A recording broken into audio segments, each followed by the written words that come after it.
stuck with me this week. No, Roberto.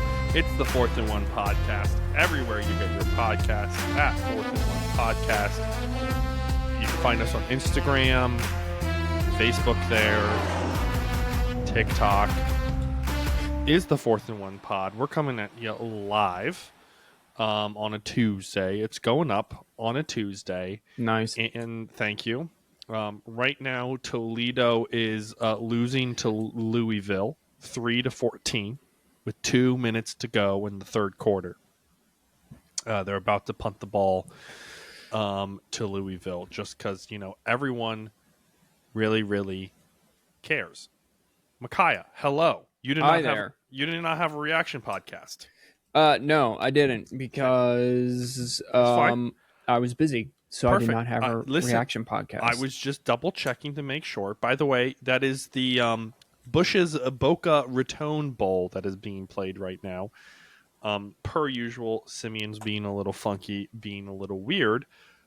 But more importantly, as I die, we had playoff games last week that I didn't really get to watch, but I know you and Robert did.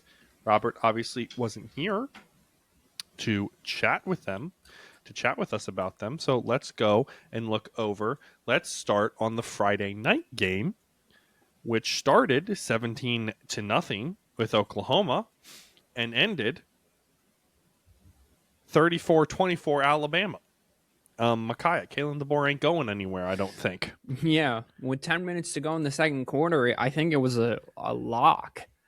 Based on the message boards in Tuscaloosa that Kalen DeBoer was going to take the Michigan job after they got blown out. Robert says that Oklahoma lost the game and more than Alabama won the game. I'm going to disagree with that a little bit.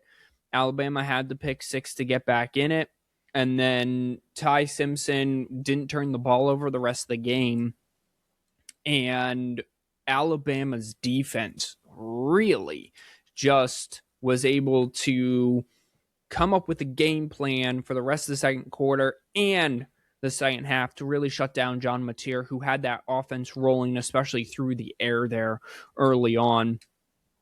Neither team did really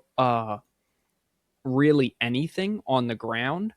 Alabama had 28 yards rushing. Oklahoma only had 55. Both defenses are very good, but yeah, it was a great defensive game plan. Second half of the second quarter and second half in general by Alabama. And then Oklahoma just didn't a top 5 defense all year, just was kind of after the pick six, just started giving up chunk plays through the air, and contested catches went the way of the Tide, and that was pretty much the difference in the ball game. Yeah, I mean, like I said, I wasn't able to watch a lot of stuff per usual. I was surprised when I saw that and the Miami game. I think Texas A&M game were the most surprising to me. Excuse me, for one way or another. Also, you're going to get roasted for what you're wearing. Like, I get it. It's nice. It's probably nice and cozy, but like you look like a depressed Grimace. Yeah, so a couple things. It is very cold in my basement right now. And number 2, I may or may not have a little bit of a fever. I'm a little under the weather today, but we are powering through. Merry Christmas, baby. So Merry Christmas to me. So yeah, this 2 birds, 1 stone little, warm me up in more than one way, I guess. Yeah, I guess. I was just looking over looking over the Michigan, if there was any news from everybody. Dan Mullen, obviously, soft candidate, our preferred candidate for the Michigan job. Gonna just jump over there for 2 seconds as the true ADHD person here for the updates. Favorites right now, I think, is Jeff Brom and Biff Poggi on all the betting sites. If I'm not mistaken. Okay, so it's now those. Yeah, I mean, Jeff Brom, I think, probably jumps to the top of the list because his bowl game is today, and Ward Manuel came out yesterday and said that he wants to have a permanent head coach in place by the bowl game, which is 8 days from now. So Jeff Brom knows how to coach offense, knows how to put offenses together. Western Kentucky. Western Kentucky, and then he was at Purdue, and he dealt with those resources, but he always had at least one upset a year. And then he's done very well at Louisville, was in the conference championship game last year, or 2 years ago, I think. So, yeah. So we'll just have to see how this plays out. I think Biff Poggia also, based on his comments this week, has shot himself to the forefront of wanting the job and really wanting to be at Michigan and wanting to fix Michigan. My only issue with Biff Poggia is you have to surround yourself with great coordinators, both offensively and defensively. And I'm not saying he can't do that. But what I am saying is he's never had to do it at this high level. He did it at a high level in high school football. Then he was the head coach at Charlotte. The resources are not the same at Michigan. He has unlimited resources just about. So it's not the same. I just do. If it were to be one of those two candidates, I would really question, is this the right guy for the program? Yeah. And I tell other college football fans, listen, if you are questioning or don't like your coaching hire, that means it's probably going to be a success for you in more than one way. So, I mean, that's what I would have to say about that, Yeah, I think Michigan's obviously looking for a culture fit. I didn't realize that they're the president who kind of told Ward Manuel to go shove it when they were beefing. What was that, 2 years ago? 2023, I think. Yeah, right before the season started, when they were trying to lock down Harbaugh with a contract or whatever was going on there, and Ward Manuel was playing hardball for whatever reason. And then the president met with both of them and basically told Ward Manuel to shove it, and Harbaugh was going to win out. That president's no longer there. Yeah. So they're dealing with an interim president. This is of the university. Obviously, Ward probably is running the show. I think they're really looking for a culture fit. All the guys that have thrown out there, what was the tight end in like 2015? The tight end before Jake Butt? Was it Jake Butt? Wasn't there a tight end right before Jake Butt? Or maybe right after?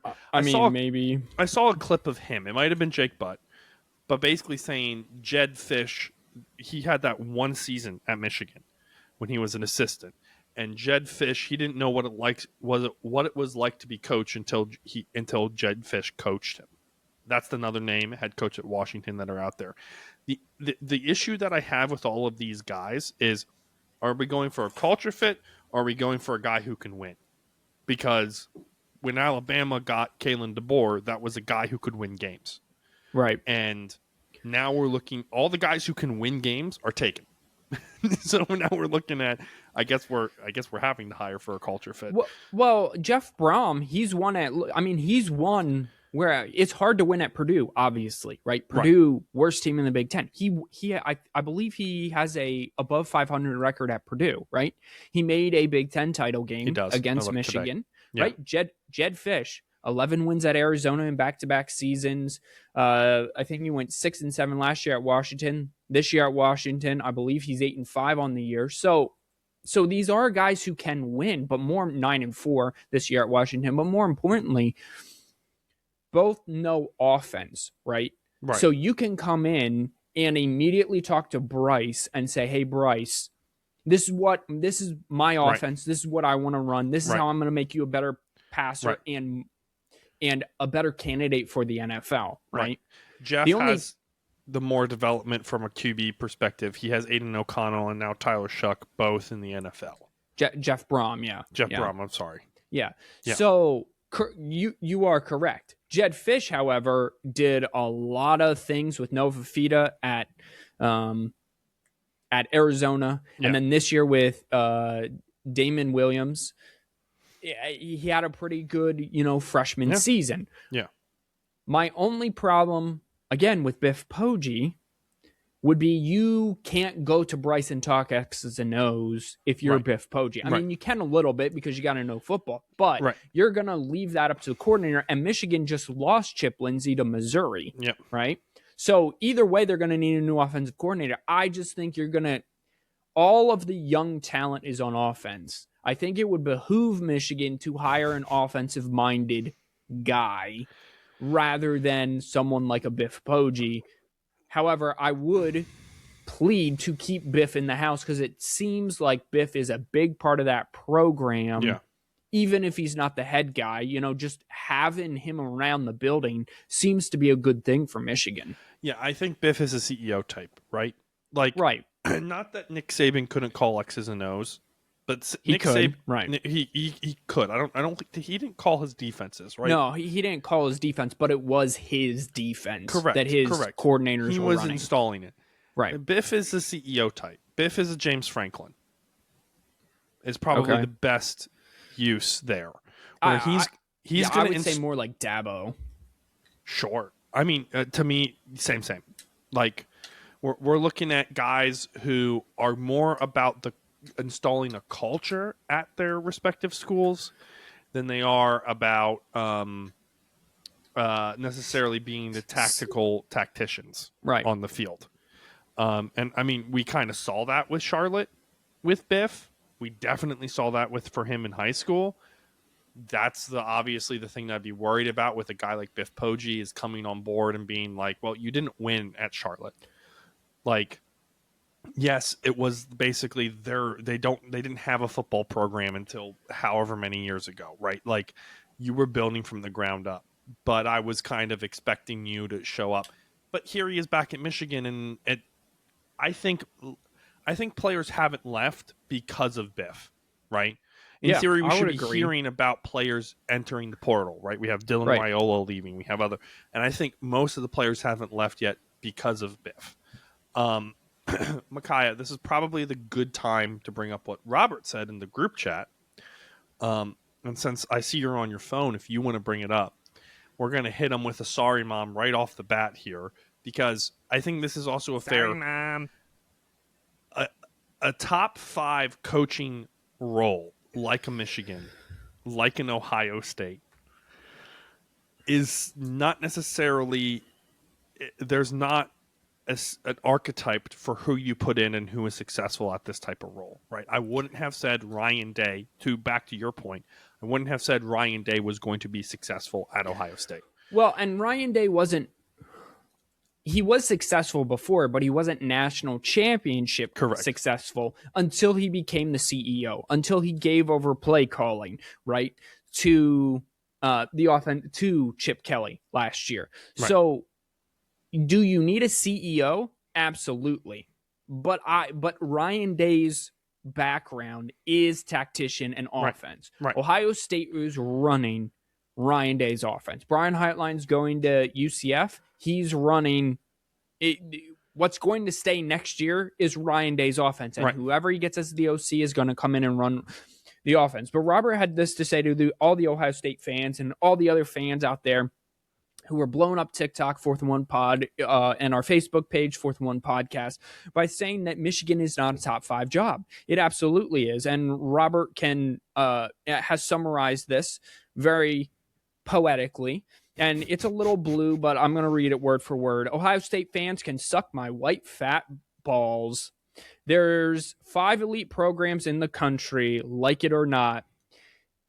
It's Georgia, Bama, Michigan, Ohio State, and Notre Dame based on lifetime achievements, championships, players drafted. So yes, Ohio State and Michigan are the same caliber of coaching positions. And I completely agree. Those are the 5 programs in the country where you are judged by championships and nothing else, right? Yes, every school wants a championship.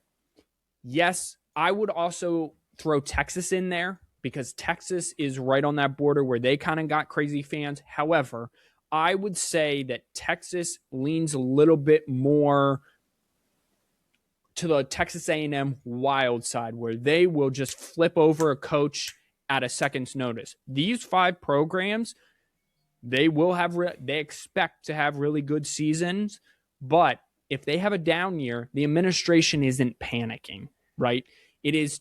Everything is taken into account.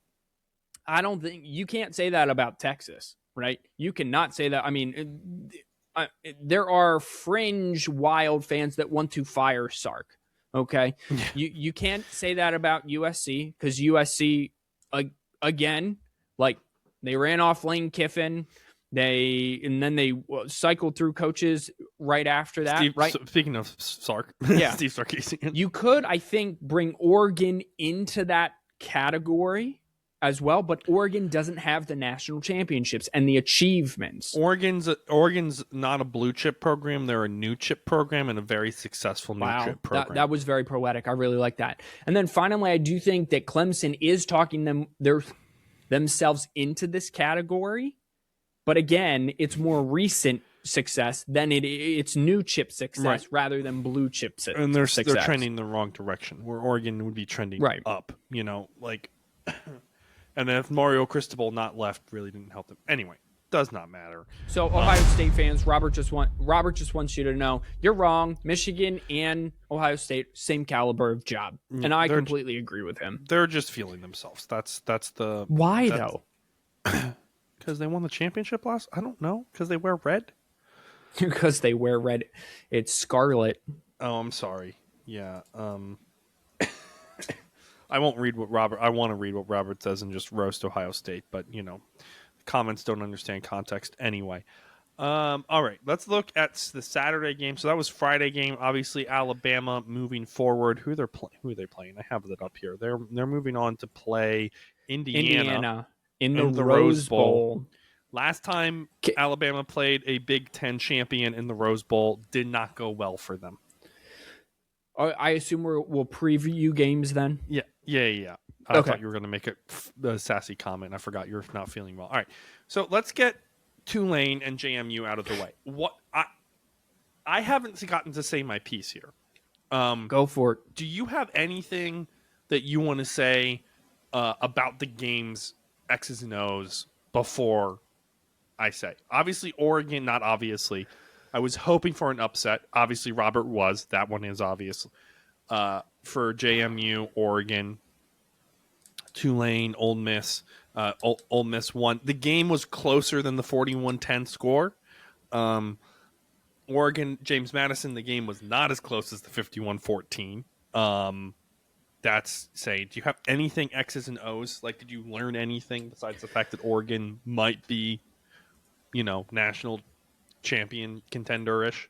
So no, I don't think so. I don't think Ole Miss or Oregon are national contender list. They're not on my contender list at all. Still at all. Here's what I learned from this game. There are 1, 2, 3, 4, 5, 6, 7, 8, 9, 10. There are 10 major FBS D1 conferences. Okay. So FBS conferences. There's 10 of them. Yep. I am on board, and this is a hot take, and I've been against this, but I am now on board with this. I want to expand the playoff to 24 teams and go to the FCS model. Okay. We've had this discussion before. We basically would have a winner's bracket and a loser's bracket, like a play-in kind of situation where there would be buys and you would get... I want you to set it up exactly like the FCS, but here's what I want. Okay. I want every single conference champion to get an automatic bid, and then you get your 14 at-large, and those 14 at-large, obviously includes more, almost exclusively as all-power and Notre teams. Dame. Yep. Uh-huh. Yep. Right. Notre Dame every year, even if they lose all 10 games. I don't care about. No, I'm making fun of Notre Dame. Okay, I'm fine. making fun of Notre Dame. I want the little guy to have a seat at the table. Tulane offensively played pretty well. Okay, they had over 400 yards of offense. They had, what really hurt them were the turnovers. They had 3 turnovers on the game. Jake Retzloff had 300 yards passing. They ran the ball effectively when they needed to, almost 4 yards a carry there. Their defense just could not get off the field. Their offense hung around, but their defense just could not get off the field. Ole Miss went touchdown, then they went punt, field goal. Then they fumbled right before half. Then they went touchdown, field goal, touchdown, punt, end of game. So Ole Miss just did whatever they want offensively. But that's not a reason to not have these small schools in the playoff. Blowouts happen. TCU in a national championship game, that game was over halfway through the first quarter. They lost by like 66, I think. 63, I think, or 60. It was 66-3 or something like that, right? Blowouts have always happened in the playoff. Ohio State got blown out. Notre Dame's gotten blown out twice, I'm pretty sure. Iowa got blown out. Ouch. The only a group of 5 team, Cincinnati, actually didn't get blown out. They lost by, I think, 11 points to Alabama. Talking about 2021? Yeah. It's 21 points. I was going to pull that up. I was going to ask another question, but go ahead. But they were still in that game into the second half from what I remember. Yeah. So just because both of these, Tulane got blown out and James Madison, and we'll get to them in a second because I actually think they fared really, really well. And I think UCLA should be very excited for what Bob Chesney brings to their program. This is not a reason not to include group of 5. If you want to go to fine, you have to be ranked in the top 20 or the top 15 or whatever, that's fine. But just expand it, give all conference champions an automatic bye, start it earlier because then you're still finishing right after, go to the FCS model because you're still finishing right after New Year's anyway. So adjust the season, but everyone wants to lean on tradition, which is asinine at this point because there is no tradition. There's no tradition. This is a new chip. I love that phrase, by the way. I'm stealing it. This is a new chip system, and we need to treat it as such and just rework the whole thing. Yeah, I was going to go off and you went off instead. Listen, I don't hate this. I agree. I think it would be more fun to do a different thing, but that's just me liking a model where you kind of play in and get in there. What I'm not liking to see is everyone saying, we're not basketball. This is why you do. Like, this isn't... Your point is, people get blown out, they get blown out. All the time. All the time, right? Like, Lehigh looked dominant this year. I assume. I have no idea if they actually looked dominant. And they lost to Villanova, who got blown out the next week. I think Lehigh got blown out by Villanova, and then Villanova got blown out by Iowa State.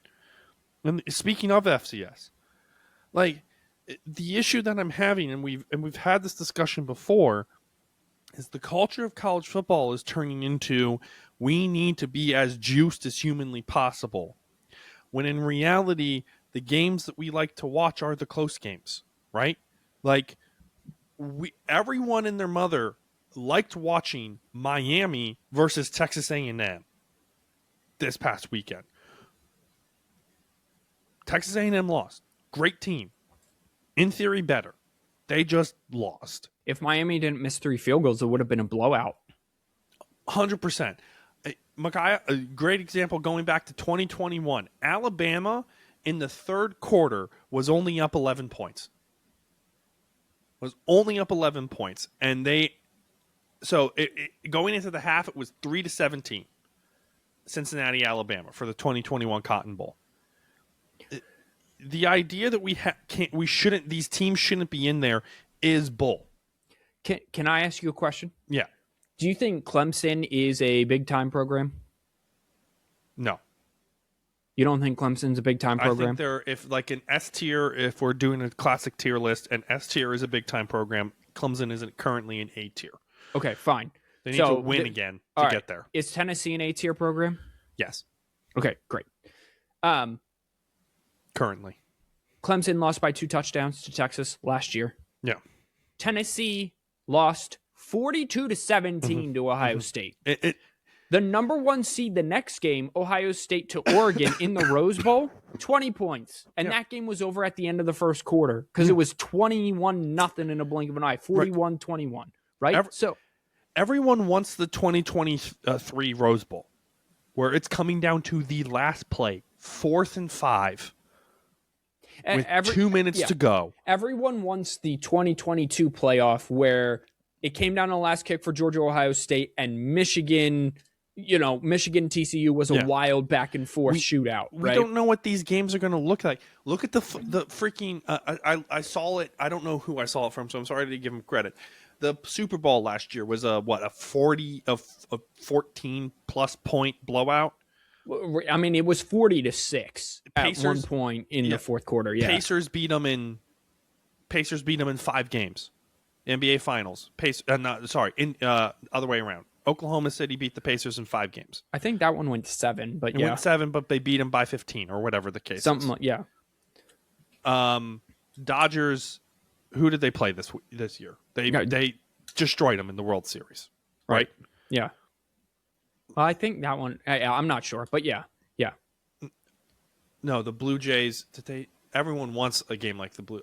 Dude, this is the point I'm trying to say is blowouts happen all the time. If you're playing a best of one matchup, it is a higher likelihood that you will have a blowout than you will have a close game.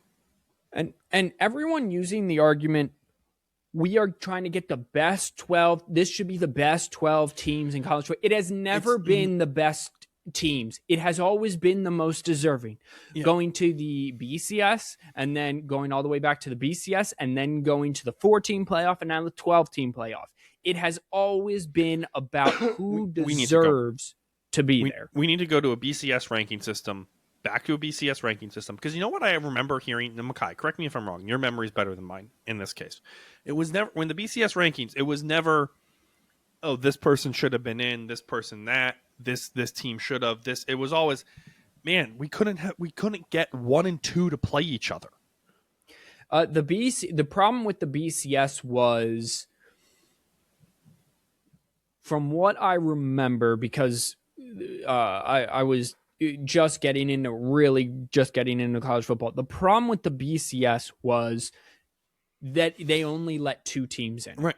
And that one loss would absolutely cripple you. So they went to the 4-team, which would allow you 1 loss and still get in. I'm with you. The BCS computer metrics weren't all bad because they often did get the 2 most deserving best teams in, but one of the best games, one of the most highly anticipated games of the BCS era was Ohio State and Florida. And you know how that turned out in the national championship game? No, I don't. Florida won like 42-7. Yeah. It was Urban's first championship. So you again, blowouts happen. Last year, the first round, 14 points. Yeah. Ohio, I'm not doing quick. I think it's 25, 42-17. Penn State beat SMU by 28, and Notre Dame beat Indiana by 10, and it really wasn't even that close. Yeah. I think to beat this dead horse even more. Yeah. You got to give the small schools something to sell. Yeah. Right? Indiana didn't have a sales pitch if they were we didn't make it, and I'm throwing Indiana under the bus. They were nothing until Cignetti showed up. Yep. And they didn't have any sales pitch for Mendoza besides the fact that we made it and we're going to make it again. Right? JMU had nothing. Napier, they have Napier now, who has a success at the smaller level, good success at the smaller level, big time coaching. They have a history of success at JMU, and you have to go, listen, we made the college football playoff. You can come play at JMU. We're a big time program. This is how small guys turn big. Right? I think what annoys me most is that point you just made of JMU can sell this. Yeah. And everyone, and honestly, I'm kind of mostly angry at Taylor Lewan, because the busing with the boys, those boys, and I will call them out, and they won't hear it because we are a small little podcast and they are one of the biggest sports podcasts on brand. They always talk about the health of football, the health of football, the health of football. Josh Pate always talks about the health of college football, the health of college football. But they all will then sit here and tell you that the group of 5 doesn't deserve a seat at the table. Well, then that's not about the health of college football. Right. That's about going down a path the SEC and the Big Ten. Yeah. Correct. To 2 super conferences and having some sort of relegation. And a fifth division of football. Yeah. So it's about having a fifth division of football. So don't claim that all of your intentions are pure, everyone, by wanting the group of 5 out. At least be Paul Feinbaum, right? And call it and just be who Paul Feinbaum in and basically say, I don't want to watch that game because it's going to be boring and it's going to be 2 blowouts. Until it isn't. Until it isn't. One of these years, it's not going to be a blowout. Let's just say, for example, James Madison, which put up a good fight, and I'm not sure how much we need to get into this. By the way, I just want to give shout out to James Madison. They had 509 total yards of offense. They had 0 turnovers. They had 35 minutes of possession. What killed them were 13 penalties for 133 yards. They carried the ball for 5.3 yards a carry, and they threw for 323 yards, and they turned Oregon over twice. They did lose 34-51, but they hung in there. They scored 28 second half points, and it was really the first half that killed them. They won the second half 28-17. Yeah. And had that game been playing on a neutral site or at a home game for them, I think it would have gone differently. Maybe, but I just want to say shout out to JMU. You at least showed up a little better than Tulane did. Tulane had the turnovers, which I think kind of helped that, get really out of hand really quickly. But just shout out to JMU. But you have to give these guys, these small guys, a seat at the table, because if you don't, you're going to kill college football. It's going to get top heavy, and nobody likes top heavy sports. Yeah. I mean, just look at what soccer does. And the Champion League, there's a billion ways to play into the Champion League as a small squad. Well, are any of them making it to the finals? No. Well, and but that's they get the opportunity to. Well, and that's what everyone's suggesting. Some people are suggesting give the group of 5 its own playoff. Could I get on board with that? That's just a Division 1B. That's all that is. It's FCS 2.0. Yeah. You're right. At that point, Division 3 becomes Division 4, Division 2 becomes Division 3, FCS becomes Division 2, and this is the new FCS. That's all that is. Yeah, I mean, you're right. I think that they should get rid of conference championship games. You play your season finale. Just mirror the FCS. The FCS has figured this out, the lower levels, because it's all the same. FCS D2 and D3. FCS still has the same 5 champions. It's Montana State, South Dakota State, and North Dakota State. Right. Those have been the 4 champions since I've been covering college football for the last 20 years. Covering college football into college football for the last 20 years. Those have been the FCS champions. So you're still going to get the teams who should win by expanding the playoff. Also, if you're really worried about good games in the playoff, stop scheduling cupcakes in the regular season, because your argument falls apart as soon as you go, we want good games. Right. What was the meme that Robert sent? It was Texas A&M isn't good. They beat the 7 worst teams in the SEC, and then it's a red button, and the bottom of the SEC is a gauntlet. Right, and choose between the two. So is the SEC good? Is the bottom of the Big Ten good? If you're going to play conference games, this is what bugs me. So this is what. How many blowouts did Oregon have? How many blowouts did Indiana have? They had 2 close games: Oregon and Penn State. To your point, this is A&M's schedule. UTSA, Utah State. Then they went to Notre Dame, 1-point win. Some people would say that they should have lost that game, but win. Then they went to Auburn, turned out to be a dumpster fire. Mississippi State, nope. Florida, dumpster fire. Arkansas, nope.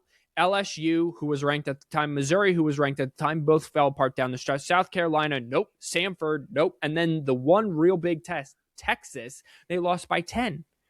So you can't. Oh, and South Carolina, by the way, was a 31-3 come from behind victory that you needed to play perfect. So you're completely right. If you want great playoff games, then you're going to have to go to an NFL model and make everyone play non-cupcakes. So everyone has to play Power 4 out-of-conference games. But you won't do that because every league, and especially the SEC, every conference, is having a dick measuring contest with whose conference is more tough and better than the other conferences, right? Yeah. The SEC wants to be at the top. Our conference, so, I mean, Kirby Smart got on his soapbox. We got to play 9 games next year. Oh, my goodness. We're going to have so many injuries. Get over it. That's your issue? Yeah, that's his big issue. That's his big issue. So, you're not a football coach? Get over it. Hire better strength and conditioning coach. I don't know what to tell you. I am just so... Listen, I'm on board with expanding the playoff to 24. You're not a true college football fan if you don't like all of college football. You can if you're an Ohio State fan and are pissed at Michigan, that's fine. You don't have to like every team. But you have to say you're not a true college, you are an SEC fan. You're a Big Ten fan if that is the case. I'm transitioning us off of this because you and I can go forever, and that was about 15 or 20 minutes segment. So Oregon beats James Madison, Tulane loses to Ole Miss, and Miami beats Texas A&M. So this is how the matchups. I do have just some thoughts about A&M Miami just real quick. Yeah. Like I said, kicking in this game, both of the kickers, the Miami kicker was rock solid all year. A&M had kicking issues, and that was really evident. And the Miami kicker missed 3 field goals. If he makes those 3 field goals, it's 19-3, and it's really not even that close. Miami's defense at the line of scrimmage, Mario Cristobal, has done such a good job. Akeem Mesidor and Ruben Bain wreaked havoc. Ruben Bain has had 3 sacks on the day for Miami. And then Akeem Mesidor had another 1.5 sacks. So they had 4 sacks on the day. Their game plan, and this is something Marcel Reed is going to have to work on, is their game plan was make Marcel Reed stand in the pocket and throw the football. Yeah. And when he throws the football, I don't know if if his delivery just doesn't look right or whatever, but he's clearly not comfortable standing in the pocket throwing the football. So that will be teams next year plan to stop Marcel Reed. Miami, however, their offense sputtered. If it wasn't for Mark Fletcher in the second half, Carson Beck was 14 of 20 for 103. Miami's game plan was don't turn the ball over and try to win the game. There were trick plays involved. Some worked, some didn't. Well, Mark Fletcher ran for 17 carries, 172 yards, 10.1 yards a carry, and most of that came in the fourth quarter. Miami going into Ohio State, who I believe that is who they play next. Yeah, it is. Carson Beck has got to play better, and Malachi Toney has got to get open downfield. They got to kind of use their tight ends. Malachi Toney is electric. I love watching him. He did have the game-winning touchdown on the game, but Miami is going to have to run the ball consistently the entire game, and Carson Beck, again, he's going to have to find. He averaged 5.2 yards a completion.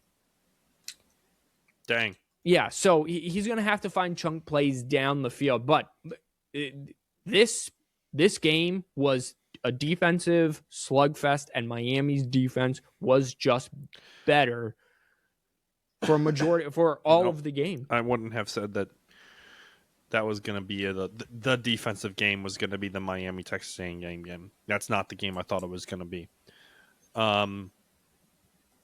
Let's sprinkle in a little bit of bowl magic because we do like to talk about it.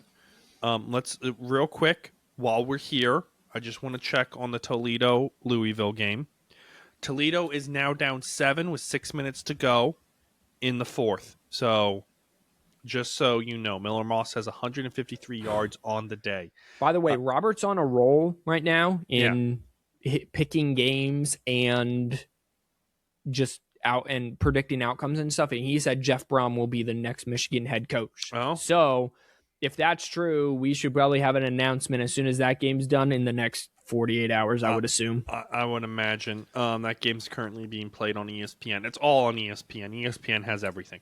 5:30, so in exactly 20 minutes from recording, Western Kentucky v. Southern Miss. Southern Miss is favored by 3.5, Micaiah. Give me Western Kentucky. Love that. Air raid down there. 9 p.m. tonight. UNLV is favored by 6.5 in the Scooter Coffee Frisco Bowl. Give me Dan Mullins. Yeah. Ohio without their coach due to he pulled a Sharon Moore, but like in the more white guy sort of way. Alcoholic. He was divorced when he He was dating a student. dated a student for those of you. Yep. So that's New Orleans Bowl and the Fiasco Bowl. We do have a Christmas Eve. That's the Sheridan Hawaii Bowl. Hawaii's favored by 1.5 against California. Yeah, give me Hawaii there. Yeah, I'm doing that. Then the 26th, we have 3 games. We'll come back for more afterwards. We got Central Michigan versus Northwestern. NU is favored by 10.5. Yep. Give me Northwestern. Game above Sports Bowl. That's at Ford Field. The Rate Bowl. New Mexico v. Minnesota in Phoenix. Minnesota is only favored by 2.5 against New Mexico. Row that boat, baby. FIU is taking on UTSA at the Serve Pro First Responders Bowl. UTSA is favored by 6.5. By 6, sorry. Roadrunners, meep meep. Meep. All right, let's jump over to previewing the college football playoff. We got what is this? Technically the quarterfinals, which means we got 4 of them for those of you who are good at math. These are all the byes. Reminding you, Ohio State, Texas Tech, Indiana, and Georgia all were, wow, that's disrespectful to Texas Tech. We'll start there. Currently, Oregon is favored by 1.5 points. This game is in Miami. This is the Orange Bowl. 4 versus 5. So someone knows something we don't know, Listen, or they haven't watched Texas Tech's defense all year. One of the two. My guess is this more of a numbers game. I think they had so many people betting on Texas Tech that they had to flip it so that they would, listen. The Indiana game to me exposed Oregon. You put up 50 and you just let JMU put up 30 on you, so you can't play defense all of a sudden. And JMU turned you over twice. Texas Tech's calling card this year is a turnover factory. Yeah. All they do is turn you over. I think this is right now. I don't believe in Deontay Moore. Dante Moore. I apologize. To me, this is a defensive slaughter. I think it's close. Don't get me wrong. Call it 28-21, sort of situation. But I think I think Texas Tech is going to handle business, especially because the Red Raiders seem pissed off that they're kind of getting disrespected. I am picking Texas Tech to win this game. It's their defense. I think they're going to make Oregon one-dimensional and make them throw the football because their front 4, especially their 2 defensive tackles, are going to be able to control that run game. Yeah. And then if it comes down to being one-dimensional and having to throw that ball, well, we saw how that worked out for BYU. Yeah. And that's just a turnover machine waiting to happen. So give me Texas Tech plus all the points and give me Texas Tech outright on New Year's Day. Yes, Thursday. Noon on ESPN. Nice. Over under 52.5. Yeah, I would probably take the under there. I'm not feeling necessarily like Miami, Oregon, Texas A&M, but definitely not like. Dan Lanning is a great big game coach when he has the better squad. I'm just not sure he has the better squad this year. I can almost assure you he does not have the better squad. Jumping back one day at AT&T, so taking the team that will be in Miami, they have to fly to Jerry World for the Goodyear Cotton Bowl Classic. OSU is favored by 9.5 against Miami in Arlington. This game's going to travel well. I think both fan bases are going to travel well for this game. I think it's going to be a 50-50, call it 60-40, Ohio State, Miami split. My question is, Ohio State had a week to prepare. They had an extra week to rest. What does this look like? Which Ohio State are we getting? Are we getting the surgical or whip your throat out they had against Michigan? Or are we going to get one of the ones that's kind of like can't catch the ball, wide receivers aren't anywhere, Brian Hartline's already out the door? Which Ohio State are we getting? I think either one is going to beat Miami, but I think we're going to get the Ohio State that's a little pissed off that they didn't win the Big Ten title, right? So no one in that room has ever won a Big Ten title. They're in Columbus. Yeah. I think it is going to be a defensive slugfest. Again, I gave you the key for Miami victory. You're going to have to find a way to get chunk plays against the defense. And then in the red zone against Ohio State, you're going to have to score touchdowns and not field goals. And you're going to have to make your field goals if you do decide to go that route. I just believe in Ryan Day's offense with Jeremiah Smith, more importantly, and Carnell Tate, maybe the two NFL wide receivers that Ohio State has two NFL wide receivers and Miami has one. So give me the two NFL wide receivers to make more plays. And I just don't think Carson Beck makes enough plays downfield.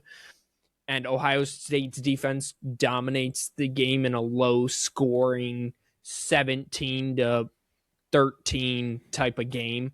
The 9.5,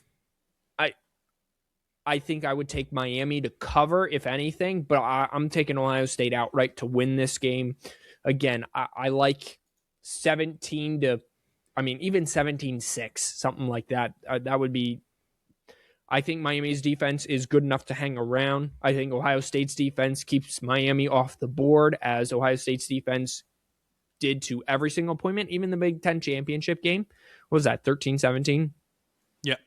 Something like that, 13-17. No, that's exactly what it was. It was 13-17. Yeah. I don't think Miami is going to score above 20 points. If they do, I think they have a great chance to win, but they're going to be held in a defensive slugfest, so give me Ohio State. I'm also standing on business for our viral clip. So at this point, it takes a lot for me to go against Ohio State at this point in time. Give me the under. Give me Ohio State. What is the under? 46. Oh yeah. I would hammer that under. Hold on, I apologize for not. I even think it could be like a 27. 42. Sorry, yeah, 27-9 game, something like Michigan and Ohio State, whatever that final score was. Yeah. So, jumping back over to some bowl picks for you, Micaiah. We're getting at the 27th. So we got the Go Bowling Military Bowl, Pittsburgh v. East Carolina. Give me Pittsburgh. I want to pull up so I can give you the odds too, not that it really matters. Then we got the Bad Boys Mower Pinstripe Bowl in Yankee Stadium, Penn State, Clemson. Yeah, give me Clemson. Clemson is favored by 3. UConn v. Army. Army's favored by 9.5. This is the Wasabi Fenway Bowl. I'm not sure if Jim Moore is there and if he's going to coach the bowl game or not. So give me Jeff Monken and Army.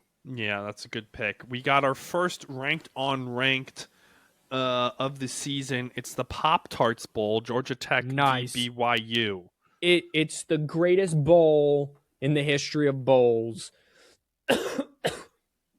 I think it's the best bowl game, bar none. Even with this Sugar Bowl, the Cotton Bowl, all of the big bowl games, I think it's the best bowl game. Could even trump the Rose Bowl. Give me Georgia Tech and Haynes King to get it done. BYU is favored by 4.5. Did Haynes King, is he sitting now? I don't think so. All right, good for him. Snoop Dogg Arizona Bowl on the CW. Fresno State's favored by 5.5 over Miami. Of Ohio. Give me Fresno. That's great. As I'm dying over here, I apologize. Virginia, Missouri. Mizzou's favored by 4. Taxslayer Gator Bowl. Give me Mizzou. North Texas, San Diego in the New Mexico Bowl. North Texas favored by 3.5. And who are they taking on? San Diego State, sorry. Give me San Diego State in an upset. Interesting. LSU v. Houston in the Kinder's Texas Bowl. Houston's favored by 2.5. This game is held in Houston. Give me Houston then. Yeah, give me Houston as well. I'm just trying to get us to catch up here a little bit. Did you see, just real quick? Yeah. Lane Kiffin posted a story and it said just completed hot yoga and around his two arms are two LSU cheerleaders. And I told Carrie as soon as I saw the picture, I go, and so begins the most toxic relationship in all of sports. Dude, I cannot wait. He's probably going to win a national championship, and then he is going to be fired 2 years after that. And I cannot wait for it, man. It's going to be a great next 4 years in Baton Rouge. Going to be awesome. Probably. I'm going to give us up until next Tuesday. We're not sure if we're going to be hosting next Tuesday, having a podcast. Definitely will be if Michigan announces a head coach. So Monday the 29th, the Birmingham Bowl, Georgia Southern, App State. Give me Georgia Southern. Georgia Southern's favored by 7. And then I'll give you Tuesday the 30th. Coastal Carolina versus La Tech. La Tech's favored by 9.5 right now. That's the Independence Bowl. Sure, give me La Tech then. Okay. The Music City Bowl. Tennessee v. Illinois. Tennessee's favored by 2.5. Give me Tennessee. And then in the Alamo Bowl, USC v. TCU. USC's favored by a tutty. Give me Lincoln Riley with time to prepare.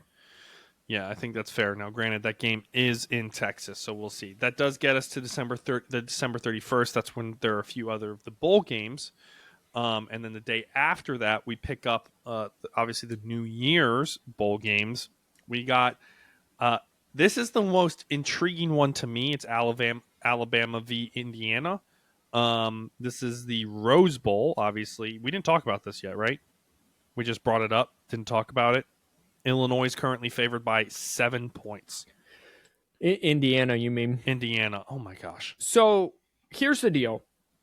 Alabama's defense is going to be able to hang around and keep them in the game. Alabama's defense has done that all year in all but one game, and that was the first game of the year, right?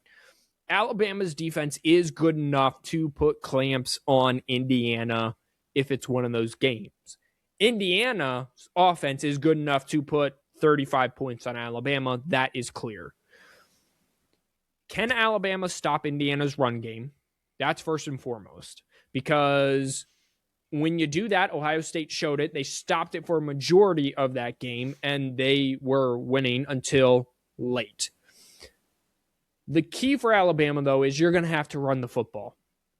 And that's the only reason I can't pick them in this game, because I don't believe Indiana can run the football, Alabama can run the football consistently against Indiana. Indiana does have a very sound defense, and Alabama's inability to run the football on any opponent this year is eventually going to bite them in the ass, and it's going to come in the Rose Bowl game against Indiana. I think the game's a little closer. I do think it's a touchdown game. I think it's maybe a 5-point Indiana victory, like a 25-20 type game.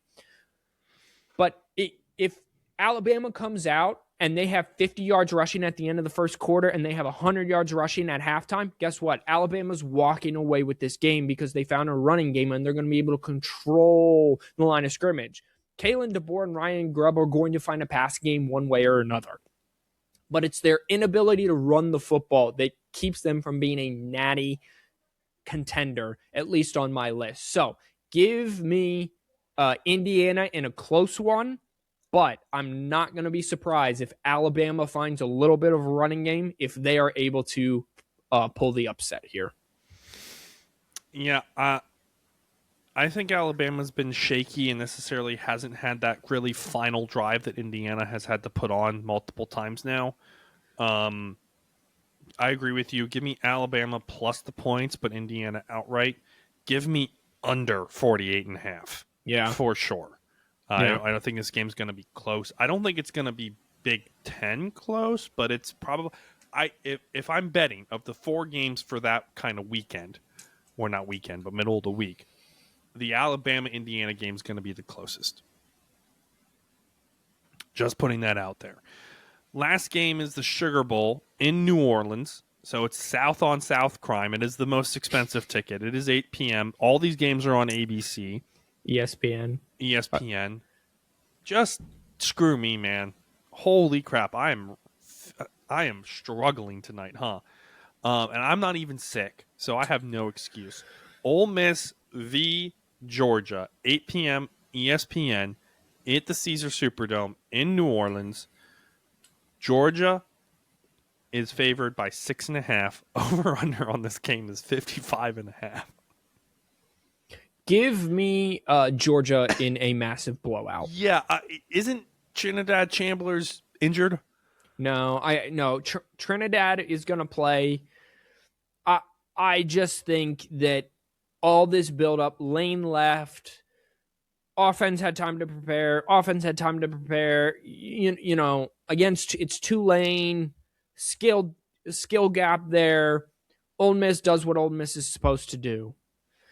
Now we're taking on Georgia, who's had time to prepare defensively, who last time you played them, yes, you scored on 7 straight possessions and had a 9-point lead, and then you had like 15 yards in the fourth quarter or something like that last time you played, and Lane Kiffin's not there. And Lane Kiffin made 2 audibles that went for touchdowns on the field the first time they met. Lane Kiffin's not there. That puts extra pressure on Charlie Weiss Jr. I'm not going to say he can't get it done because he can. He calls a heck of a game. But I think Georgia found a running game late in the season, and their offensive line's cooking a little bit, and that's what won them the game the first time around. Ole Miss isn't big enough up front. I think Georgia jumps on them 10-0 early, and Ole Miss is just always chasing the point. Give me Georgia to win and Georgia to cover the 6.5 against Ole Miss. Yeah, give me Georgia minus the points. I don't know if this is the over or under 55. I don't feel great about taking that. I would take the over. If I'm going to take one of them, I'm taking the over, but this also could be like a 35-6 blowout. Yeah. Like, that's the type of game this could be. Yeah. Like, I get it. You played Tulane last week.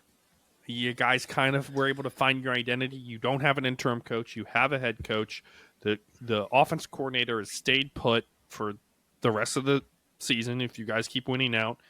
Not Lincoln Riley. Lane Kiffin's going to keep casting the checks as long as you guys keep winning. But eventually the shakeup of the culture at Ole Miss is going to get, and the one team, there are probably 2 teams that I would not want to run into and play, maybe 3. If I was going through an identity and culture shakeup, and that number 1 on the list is Georgia. Yeah. A team who knows who they are and will bite your head off in New Orleans at 8 p.m., forget about it. It's Georgia by a million to me. Not even. Kirby needs to get back into a national championship because right now he's, missed a few. And last year he got bounced after, a first round bye. He got bounced by Notre Dame sort of deal. I just think there's too much on the stake at stake. I think Georgia usually comes out with a little bit different look early in the game plan of playoff games. Usually, I think it's just a big boy football from the get-go. Georgia gets behind the offensive line. Nate Frazier's going to run for over 100 yards. Gunnar Stockton's going to manage the offense, take timely deep shots, and Ole Miss isn't going to have answers. And I'm, out of all my picks, I am the most convicted about this one, which means that Ole Miss is going to upset Georgia. So feel free to bet against me about that, everybody. Yeah. So congratulations to the Ole Miss Rebels on beating Georgia, I guess. Guys, have a Merry Christmas. Yes. Hopefully we'll see you next week. Wash your hands, you filthy animals. Stuff is going around. Have a wonderful Christmas. Happy holidays. Happy Hanukkah, Kwanzaa, whatever you celebrate. Bye-bye.